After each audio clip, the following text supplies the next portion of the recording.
Hello and welcome to the Voice Vibe podcast. My name is Philippe Hall. I'm your host. Today I have a friend and colleague as my guest speaker and somebody I appreciate and admire very much. His name is Matt Edwards. Matt Edwards, I can read through his bio for you. You should know he's a professor and coordinator of the musical theater voice at Shenandoah Conservatory. He's also the artistic director of the Contemporary Commercial Music Vocal Pedagogy Institute. He's taught a lot of famous singers, and also he's an author and has published many, many articles. He has a new book coming out soon, so keep your eyes out for that one. I also like to just tell you about my personal experience with Matt. We started doing some collaborations a couple of years ago, and every time we talk, it's like our brains are absolutely connected. It's just refreshing. It's fun. We really share a lot in common about our passion for singing, about our passion for teaching, and are always considering how can we help singers get the results they want faster. So I'm a big fan of everything Matt does, and it's just always a pleasure to have him. And today we're going to be talking about the tongue and how to release tension through improving articulation. So this is a big, big deal. You know, the tongue is responsible for all the vowel sounds and resonance, so many things.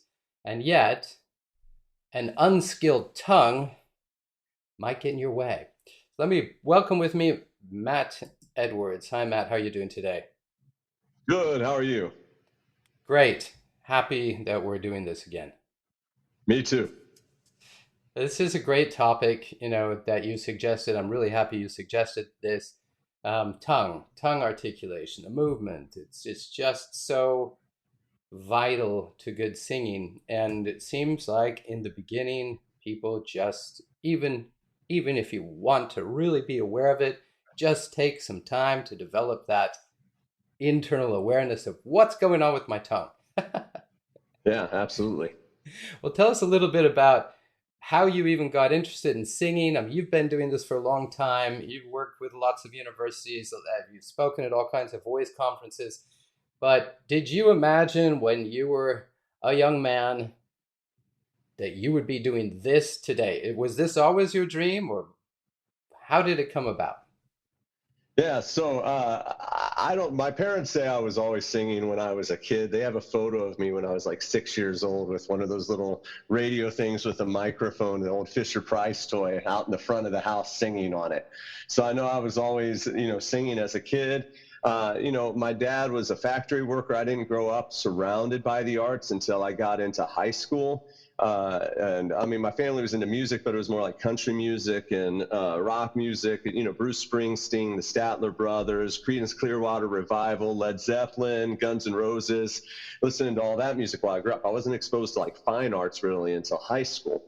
And then in high school, we had this program called Muse Machine in Dayton, Ohio, where they would bring in performing artists from the symphony, the ballet, the opera, the theater, and bring them into campus. And then we got like cheap tickets for $10. You could go see, one of these productions at one of the venues. And it was a great way to be exposed to stuff you'd never been exposed to before. And so when I was in high school, I was singing in choir. I was playing guitar. I had a band that I was playing with. And then I started doing musicals as well and doing the plays.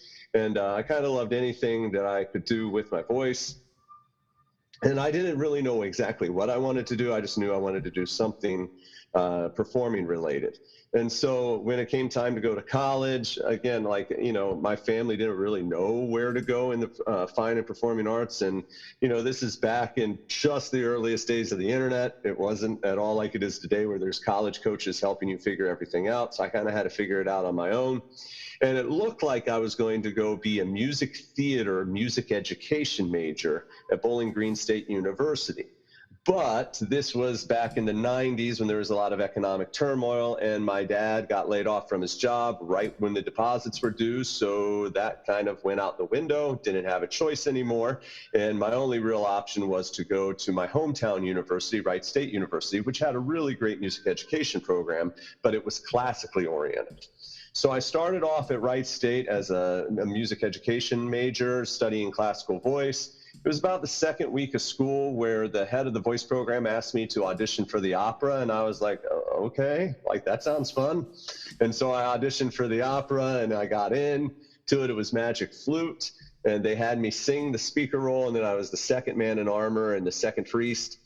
And so I got to do a bunch of little bit roles, and I had a really great time. And the next thing you know, I got cast in the Dayton Opera Chorus to do Così with them.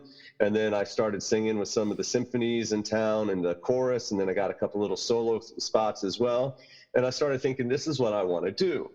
And I had a coach at the time who was a really great lifelong mentor of mine named Mark Jones. And Mark said, well, if you really want to do this opera thing, you need to go to a school that's known for doing opera. And so he helped me transfer to the Cleveland Institute of Music. And I had no idea what I was doing. I just knew it was the school in Cleveland. And again, pre-internet days, you can't just look things up. And if you don't know, the Cleveland Institute of Music is probably one of the top 5 conservatories in the United States. It's listed as one of the top 20 in the entire world. I had no idea what I got myself into. And but I got there. And they had a cap on the number of students that were allowed in the program. It's 36. If there was more than 36 people, no one got in. That year, 2 of us got in, 2 of us for the undergrad program. And so once I got there, though, it was all classical all the time. There was no musical theater. There was no rock and roll. And so I really went all in on the opera side of things. But as I started doing that, I still had this love for musical theater and rock music and other kinds of singing styles. And so I kind of pushed that down inside of me because I was going to be an opera singer, and that's what you did. You focused all on opera. So then I performed some outreach programs with Lyric Opera Cleveland, Cincinnati Opera, and then went to do my master's at Louisiana State University, which was a little bit more welcoming of commercial styles. We had a music theater class we could take. And I got into a voice pedagogy class with my girlfriend at the time, who's now my wife. And we both were sitting in this class learning about how the voice works, and we had the opportunity to do our own research. And when I was doing research, I started finding people like Robert Edwin, Lisa Popeil, and Joe Estel, all these other teachers who had already been pioneering these commercial styles and pedagogies for them. And it's kind of intrigued me, and I started thinking, I wonder if there's more to this. And so I started trying to apply my classical technique to singing songs that I had written. It wasn't good. I mean, it was rough enough that even my fiance at that time was like, yeah, I mean, when I played the recording. And that's when we kind of realized we have a problem here. Here I have graduated from one of the top conservatories in the world, and I'm at one of the best master's programs in the country, and yet I can't sing commercial styles anymore. And my musical theater is not the way that musical theater is supposed to be. And so that started me on my journey of voice science and trying to understand what is different, between these different styles. And I got lots of pushback all along the way. I remember I was a teaching assistant, and the person who supervised me, the professor who supervised me, told me he was worried about me at one point after he watched me teach because I didn't do things like anybody else, and I was insisting on coming up with my own approach. And he was really concerned that I'd never find a full-time faculty position, or I wouldn't, be able to be a successful teacher. It worked out. Spoiler alert, it all worked out for the best. And so I just took that. I was like, okay. And I just kept going down the path that I wanted to go down. And along the way, I met lots of different mentors, lots of people that helped me out. And I started kind of piecing things together. And that's what I've been doing now really for the last 20 years, is starting to craft new techniques for singers to help them sing any style that they want. And it's to the point now that I don't even sing classically anymore, except for my own, work to keep my voice in shape. And I don't teach anybody classically anymore. I work with classical singers all the time, helping them transition over. But now I'm all in on the commercial styles and musical theater. And, I didn't know that I was going to teach. My mom was a teacher before I was born. She went back to teaching after, I went to college. And so it was in my family, the teaching thing. And so I was always surrounded by education. It was in the back of my mind. But what happened is I started helping other people just to pay the bills while I was performing, I slowly started realizing that I liked teaching more than I liked performing. And I know right Mm. where the big revelation happened was backstage at Ashland Opera Festival. I was doing My Fair Lady, and I was backstage reading acting books and voice pedagogy books. And people were afraid I was going to miss my entrances, because I was more interested in what I was reading and texting my students than I was in being in the show. And that was the big realization where I was like, I guess I'm supposed to teach, because that's more fun at this point. And so when I returned back, we were living in upstate New York at the time. I was singing with an opera company, teaching adjunct at 2 universities, working in a recording studio, running a black box theater company. And that's when I decided I think I'm going all in on teaching. And so I did the NATS intern program the next year. If you don't know that, it's the National Association of Teachers of Singing. They have a program where they take 12 young voice teachers from around the country, and they put them with 4 master teachers, and then you get mentored for 9 days, and you learn how to become a better teacher. And so I Cool. did that as an intern, and it opened my eyes to a whole new world of things. And the next year I saw there was a job at Shenandoah University that was looking for an opera singer with experience teaching rock and roll and musical theater. And I was like, wow, that's me. And I applied and I got the job. And so I've been here ever since the fall of 2010. I ended up going back to teach as a master teacher for the NATS intern program. According to them, I'm the quickest turnaround ever between somebody being an intern to being a master teacher. So I'm really proud of that. But I credit all that to them, to NATS, for giving me so much support all along the way as I was doing my work. They asked me to write my book. They supported me, as you mentioned, of going and talking at all kinds of NATS chapters. And NATS members have had me to their universities, and I've gotten to do well over 100 workshops at these different organizations because of NATS. And so I'm really thankful to that organization.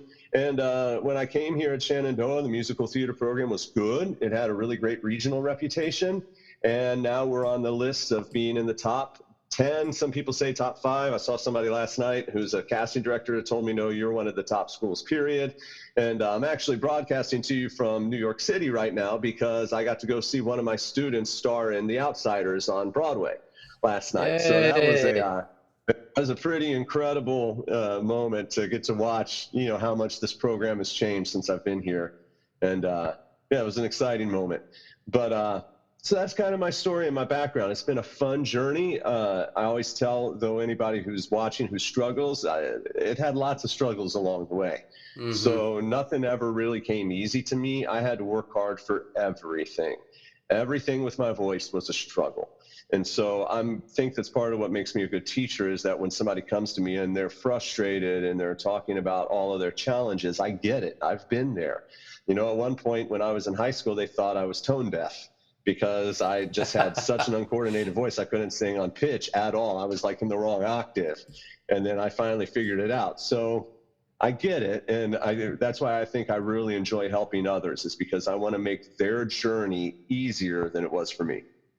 Yeah, thank you so much for sharing that, and congratulations. It's quite the journey, and again, I just share your passion. That is, I find the same motivation in teaching, and it's really good to hear that you're sympathetic to people's struggles and journey. And I know I have had to work hard. I don't know why I wanted to do so many different things. Be it I was a musical singer, quite successful over in Europe for a good decade. Then I suddenly decided I wanted to be an opera tenor. I went back and got a master's, went through all that. People thought I was crazy, but and I've sung rock and roll venues for hundreds to 30, 40,000, and pop concerts and a cappella and Manhattan Transfer, all kinds of stuff. I just loved it. And I Yeah. wanted to do it. But that took a lot of cross training, and definitely, I mean, every year there were frustrations, difficult things to overcome. So I guess we both are sending out a message that if this is your passion, don't give up.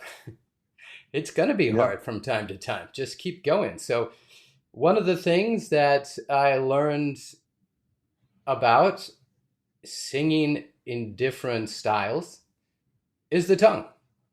Yep. And I didn't know what I didn't know until it was in the way. And then I'm like, oh my gosh, my tongue is totally in the way. It's like slow, it's awkward, it's not stretching, it hurts to stretch it. What's going on? Yeah.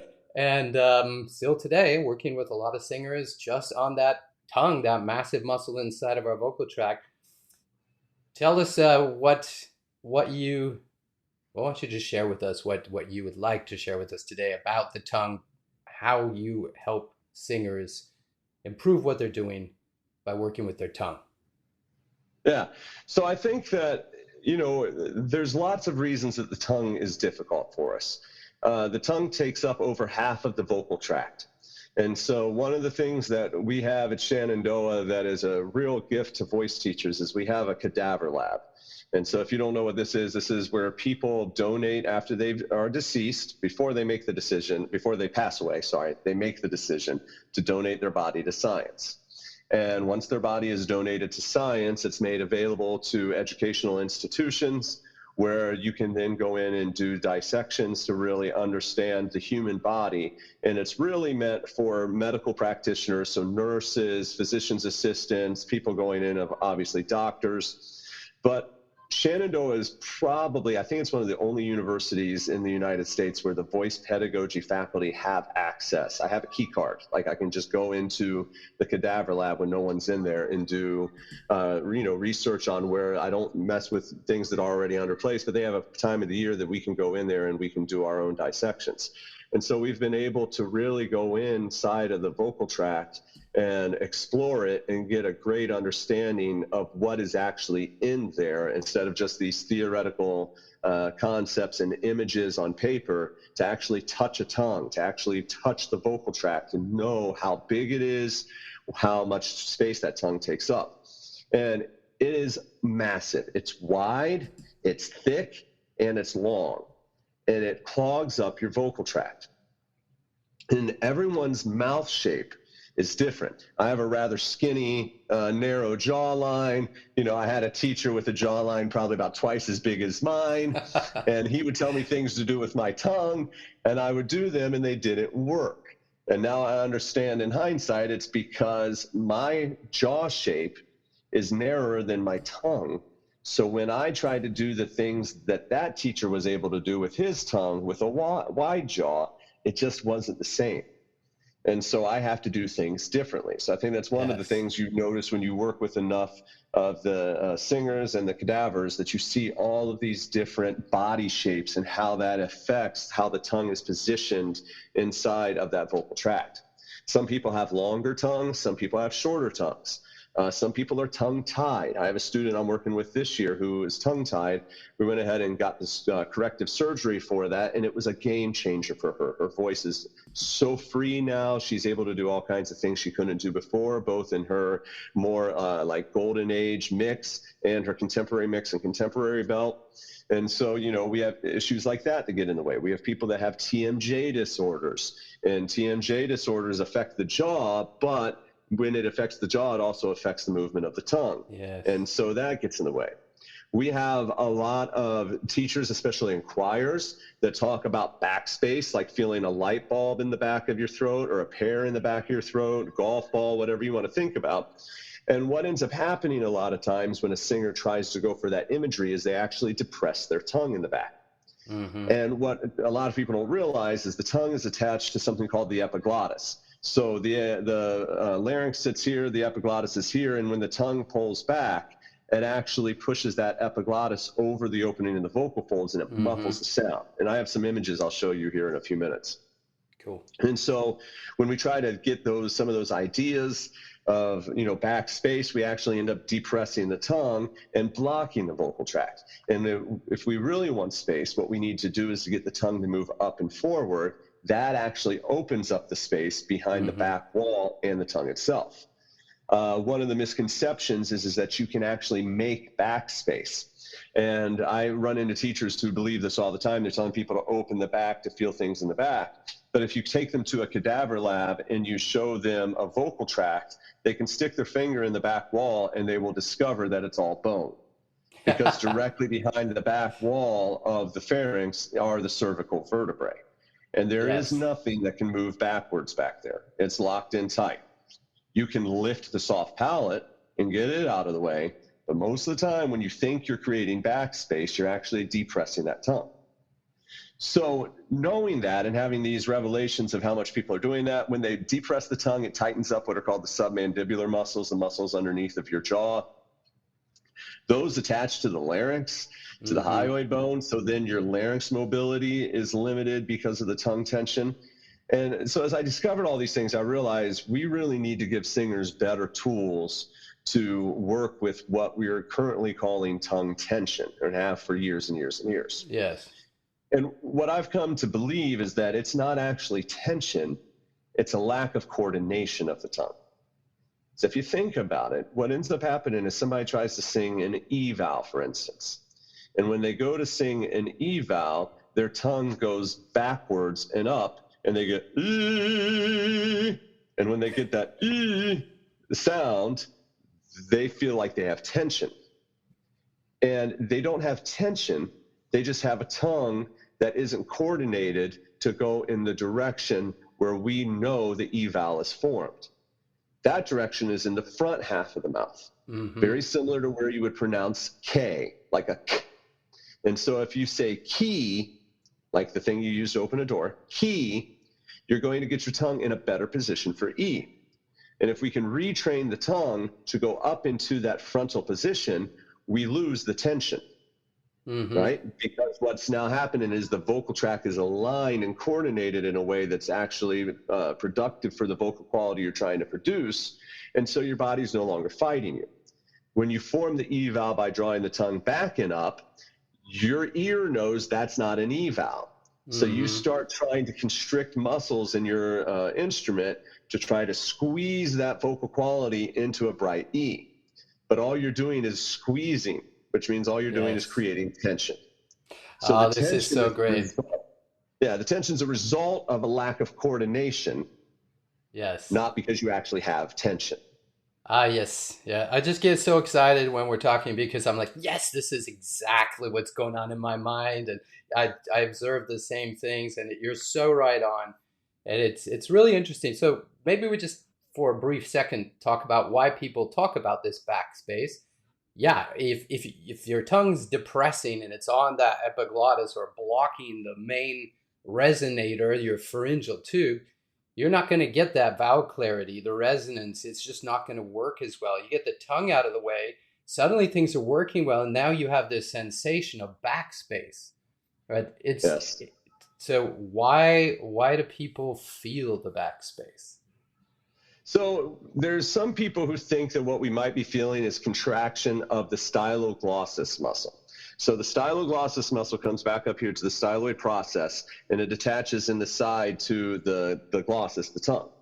And when you pull that tongue back, you feel that muscle contracting, and so we feel something happening right here. Oh. And so there's a hypothesis out there that what we're actually doing is engaging that muscle, and our kinesthetic awareness is misinterpreting that as backspace when it's actually backward tongue movement. And I think that's in general, as we have a lot of nerve endings in the tongue. And so when we get that in the back, we feel like we're making space because we're contracting muscles in the tongue. So we feel something there. Yeah. Right?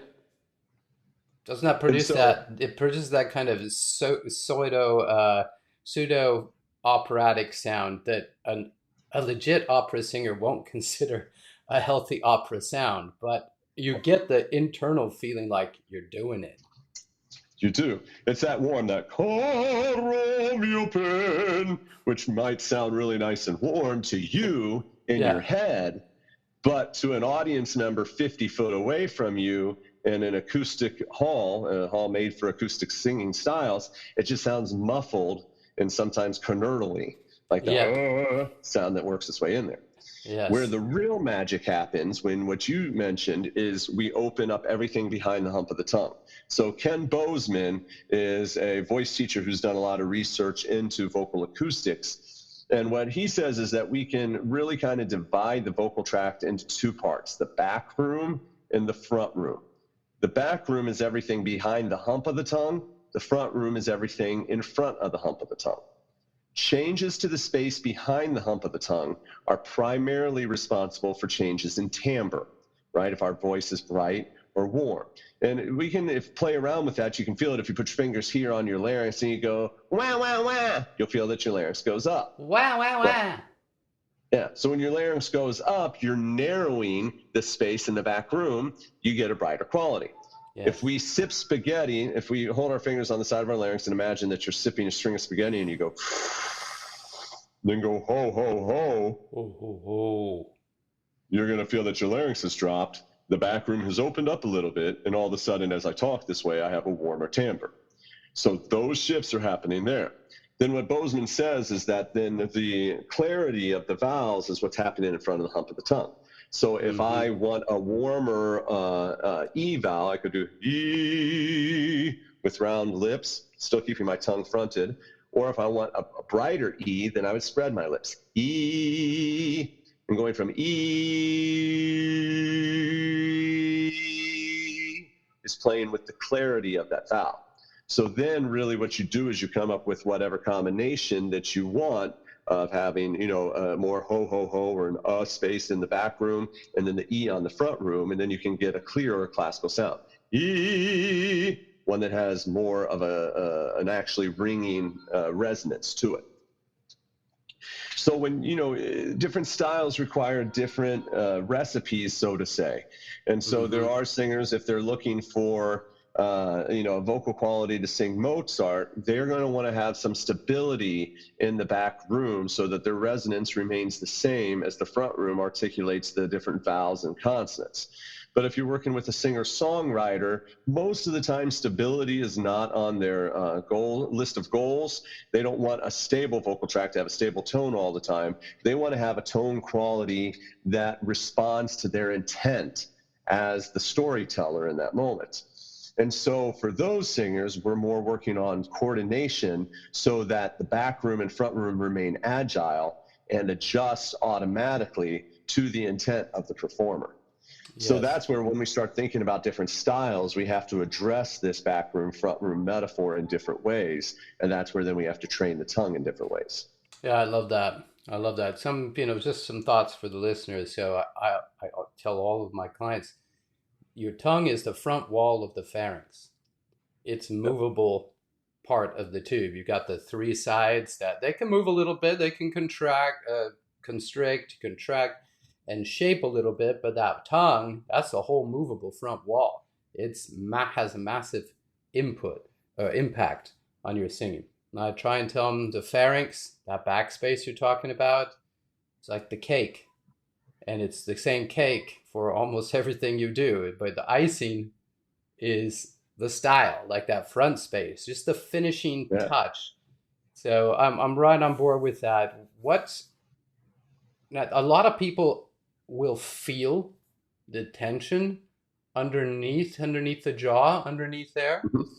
And you said there's muscles that are on kind of below the tongue that connect into the hyoid bone. The tongue's right up there. And some people feel tightness further back, like more in the root of the tongue. So I'm right on board with you that I think the tongue can go in so many directions at the same time. It's quite miraculous that a lack of coordination can make it slow and a little bit clumsy. And maybe there's some gripping inside of the tongue. So how are we going to go? What can we do to improve the tongue movement to perceptively release tension and get a better sound? Yeah. So one of the first things I do is start with these muscles, these submandibular muscles. And so you just get your fingers underneath of your tongue and swallow. And when you swallow, you're going to pay attention to what you feel down there. Most people are going to feel it contracting. When we swallow, what happens is we close our vocal folds. Air pressure builds up beneath the vocal folds. That air pressure starts to lift the larynx. And as the larynx lifts, our tongue retracts. And then the tongue goes back to help guide the bolus, which is what we call the food or any liquid that we have. And it moves it back into the pharynx and down into the esophagus. So there's a real connection here between the tongue and swallowing. So I first get anybody I'm working with to feel that connection of how the tongue functions in swallowing. Then we start trying to just make a vocal utterance without any engagement of that muscle. And this sounds easy, but in all reality, it's very difficult for a lot of singers. So you get your thumb under here. I like to try eh and ah as my two starting places. I find those two vowels work well for most singers. And so we just start with a simple or ah, right? And so you're going to begin with just speech until you get this muscle free where you feel that you're phonating, so your vocal folds vibrating, sound is coming out, but that tongue is not engaging. And we're just finding any pitch where this will work. Then once you find a pitch where you have freedom in that muscle, and granted, this may take you 2 weeks to play around with, right? In motor skill development, we would say you're in the cognitive stage. That means that you don't even know that this is a thing for you. And when you're in that cognitive stage, it takes a while to figure out how to do the new skill. And a lot of times you need a lot of outside guidance. So that's where the most frustration usually sets in when you're working on something in any skill acquisition. And so it can be frustrating. So do it in 5 minutes here, 5 minutes there. Just do it throughout your day. Eventually, you want to get to the spot where you can sustain a pitch, where this muscle stays completely free. We're not worried about tone quality, right? So yes. Yeah, what you just did is great, right? You just go for it. Yeah. So that's great. Now, yeah, it's very interesting. I remind anybody, and so I remind everybody I'm working with that sounding good in this phase is not the goal. We sound good when we're communicating something with our voice, and our voice responds accordingly. When you've got your thumbs tucked under your tongue going, that's communicating nothing. That's a functional exercise. Yeah, and I love you said, you just told people this can take a couple weeks. Because a lot of people get very frustrated because it's these little steps. So I've adopted the saying, I say now, it's simple, but it's not easy. So I find a lot of my exercises, the training, just like this, it's simple. You just hold on to your chin, put your thumbs under there, and make sure nothing tightens up. Pretty simple. Now doing it is not easy. So it's going to take some time. Because that's where singers freak out. They're like, you make that look so easy. I'm like, it is simple, but it's not easy to do it extremely well. You know, you have to take time and just practice, just like you said. Here 5 minutes, there 5 minutes throughout your day, and give yourself a couple weeks. And then all of a sudden, bam, you're going to have this acceleration in your singing, which is fun, right? Yeah, it is. I love that. The simple, not easy is very true, very accurate. So, then we go through trying to get this muscle disengaged. Once we can get it disengaged on a single pitch, then we start to do glides. So finding when glides are easy, we go to stepwise motion. Taking whatever bright, warm, doesn't matter. We just want the tongue out of the way. That is so cool. It reminds me of doing... reminds me of some of my master teachers. They just open their mouth and they do these amazing, they'd switch between all kinds of vowels and nothing would perceivingly move except that tongue. And I would watch them and go, what are you doing? And how do you do that? And now I see myself doing the same thing. Open your mouth, leave everything there. Let's isolate the vocal folds. And it is just really quite amazing. I'm going to work with that personally. So everybody listening should really try and work with this. So first of all, you said just make a sound, any sound, get it free, then maybe shift to some different vowels, and then start doing some glides. That's like phase 1, phase 2, phase 3, and phase 4. Now we're doing some scales and getting more complex through the range, or putting it on the melody of the song. Did I get those steps down? Yeah, no, I agree. So it's starting there. right? So then there's the next step, which is improving the movement of the tongue itself. So first we try to break away that motor connection in your brain where your body thinks it has to contract the tongue when phonating. So we need to break that apart and teach your body that no, that muscle stays free when we phonate. Once it's free, we then have to teach the tongue how to move. So the first step of this next part of the process is doing home alone face. So home alone face is where you put your hands on the side of your face like Kevin when he looks in the mirror, and you put your hands there and you gently drop your jaw. And then you're going to use the tip of your tongue, the blade of your tongue, right behind your upper teeth to articulate la, L-A. So la, la, la, la, la. Very simple, but not easy, right? Love it. So, yeah. And what I notice, I teach this to people all the time, and I watch as their tongue does not go up behind their upper teeth. Ah, yes. Fascinating, isn't it? Yeah, it flips up in the air, but it never touches behind the upper teeth. And then you watch it move up and to the left, then it comes down and it moves up and to the right, then it moves up and back, and it does everything except what you want it to do. And that's an important discovery to have because that's indicating that you have a lack of coordination in the blade of your tongue. So all of those dentalized and labial consonants that require your tongue, your lips, and your teeth are going to be difficult for you if you cannot get that tongue to just flick out the consonant. I was just saying, like, those for the people that might not know, it was just talking about a D, a T, an L.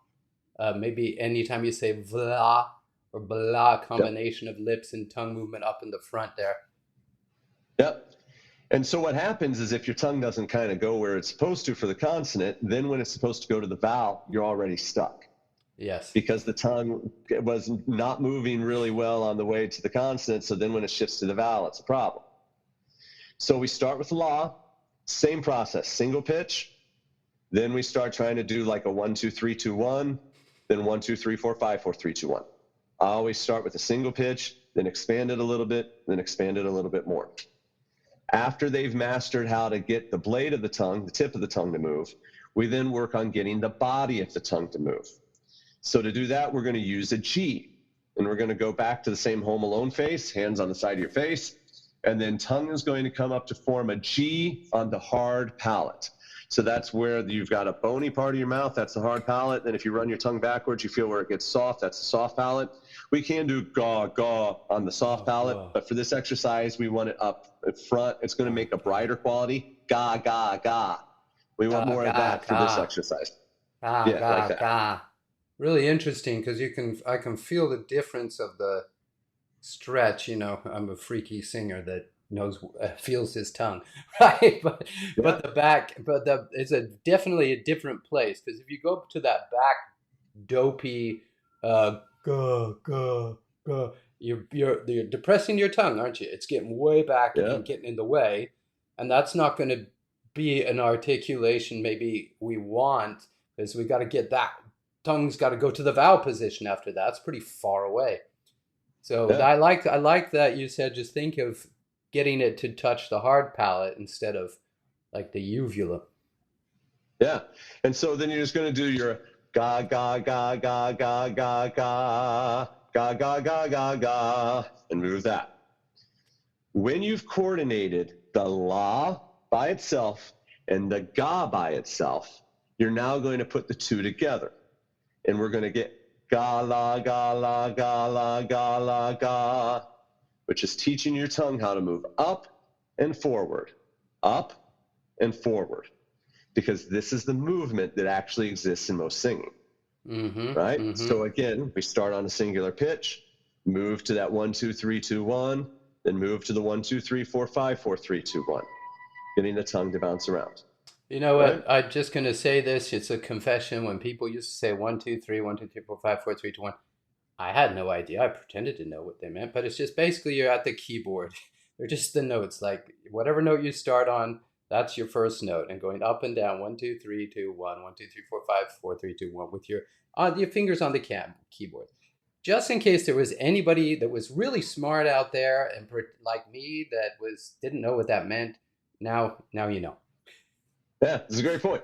It's just this, it's a scale. It's Yeah. the major scale. 1, 2, 3, 4, 5, 6, 7, 8, 7, 6, 5, 4, 3, 2, 1.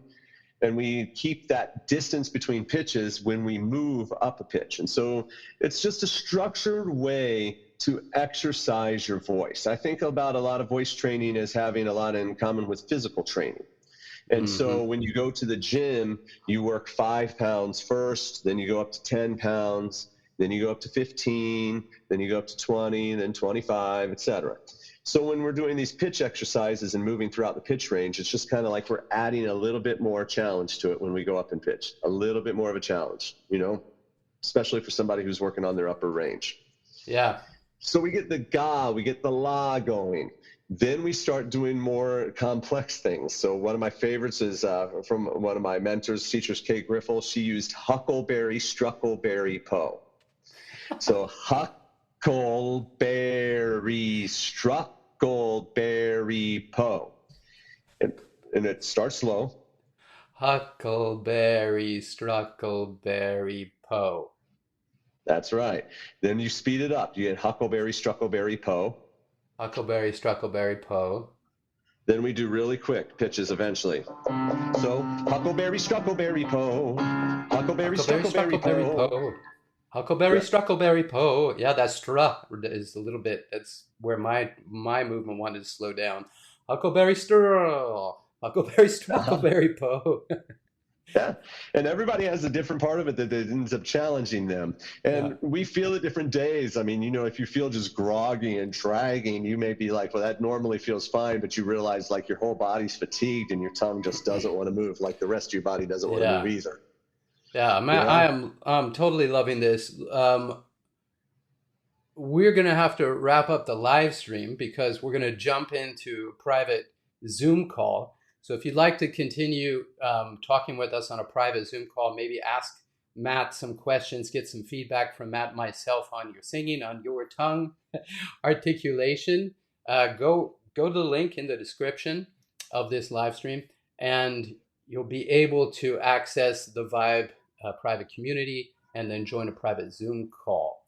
So I'd like to invite you all to do that. I'm going to ask Matt a question in our next meeting because I'm noticing a question specifically about this partnership between the jaw and the tongue, and taking that now where we've talked about how to get the articulation. That these are great exercises. People really do them. It will completely transform your singing, and they're very simple but not easy. So be concentrated during your practice, execute cleanly, give yourself some time. So we're going to jump over to that next call. I want to thank you, Matt. This was so much fun. Great tips. Thanks so much for being part of the Voice Vibe. Yeah, thanks for having me again. I always love to talk about this. And, if you have questions or want to find more details, I do some of this stuff on TikTok. You can find me on TikTok, but I go through some of these exercises as well because I like to share this content to help other singers. So it's just Edwards_voice. You can find me doing these over there. And then if you have specific questions, I try to reply as I can and answer and give people help because I know that it's one thing to hear it on a podcast. It's another to take it back to the practice room and actually do it. Yes, absolutely. You do have a great TikTok channel. I like your content's awesome. I'm like, Matt's killing it over there, doing such a great job. So definitely check that out. Give Matt a follow, and his tips are worth gold, people. So thanks again, Matt. We'll get on that private call and continue this discussion. All right, everybody, tune in next week on the Voice Vibe. Have a great day.